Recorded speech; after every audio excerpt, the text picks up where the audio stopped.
একটু সাইড হন আপনি। গাজীপুরে হরিজন সম্প্রদায়ের একটি বিয়ের অনুষ্ঠানকে ঘিরে সৃষ্টি হয়েছে ব্যাপক আলোচনা। সুইপার বা পরিচ্ছন্নতা কর্মী হিসেবে পরিচিত এই জনগোষ্ঠীর একটি পরিবারের বিয়েতে অতিথি হয়ে হাজির হন জেলা প্রশাসক মোহাম্মদ নুরুল করিম ভূঁইয়া। মাহারা এতিম কনে প্রীতিরানী বাসফোরের জীবনের এই বিশেষ দিনে জেলা প্রশাসনের সর্বোচ্চ পর্যায়ের একজন কর্মকর্তার উপস্থিতি ছিল পুরোপুরি অপ্রত্যাশিত। আর সেই অপ্রত্যাশিত উপস্থিতি মুহূর্তে বদলে দেয় পুরো আয়োজনের আবহ। খুশিতে ভাসেন কনের পরিবার, আনন্দে আপ্লুত হয়ে পড়েন স্থানীয় হরিজন সম্প্রদায়ের মানুষজন। কেউ কেউ আবেগে প্রণাম জানান জেলা প্রশাসক সহ উপস্থিত কর্মকর্তাদের। খুব ভালো লাগতেছে যে স্যার আমাদের মাঝে উপস্থিত হয়েছেন। আমাদের সার্বক্ষণিকভাবে সকাল থেকে যিনি আরব স্যার চেষ্টা করার মাধ্যমে আমাদের স্যারকে আনতে পেরেছি, এতে আমরা মহানগর হরিজনবাসী অনেক খুশি।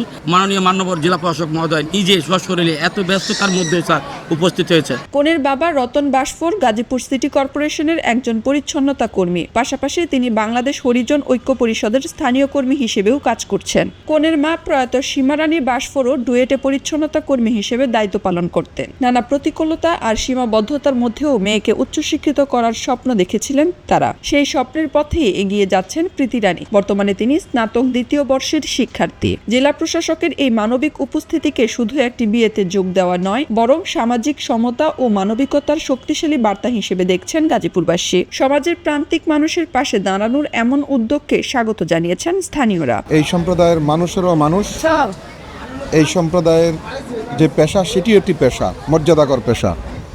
তা আমরা দেখতে চাই সমাজের সকল মানুষ সমান, সমাজের সকল পেশা মর্যাদাকর, মর্যাদাসম্পন্ন এবং সকল মানুষের একটি মানবিক মর্যাদা আছে, সেটা আমরা সমুন্নত করতে চাই।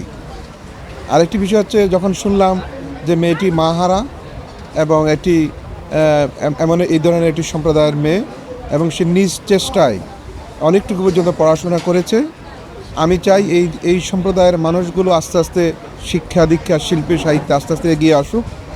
আমরা যদি রাষ্ট্রের পক্ষ থেকে পৃষ্ঠপোষকতা করি, তাদেরকে উৎসাহ উদ্দীপনা দেই, তাহলে নিশ্চয়ই সমাজ থেকে এই সম্প্রদায় থেকে আরও জ্ঞানী গুণী শিক্ষিত মানুষ বেরিয়ে আসবেন। সেজন্যই আমার এখানে আসা। সব মিলিয়ে গাজীপুরের এই বিয়ের আয়োজন হয়ে উঠেছে মানবিকতার এক উজ্জ্বল উদাহরণ। সমতার সমাজ গড়ার পথে এমন ছোট উদ্যোগই হতে পারে বড় প্রেরণা। এভাবেই একদিন মানুষে মানুষে আর ভেদাভেদ থাকবে না, সমতার বন্ধনে গড়ে উঠবে মানবিক সমাজ। খবরের কাগজ, নিখাদ, নির্ভীক, নিরপেক্ষ।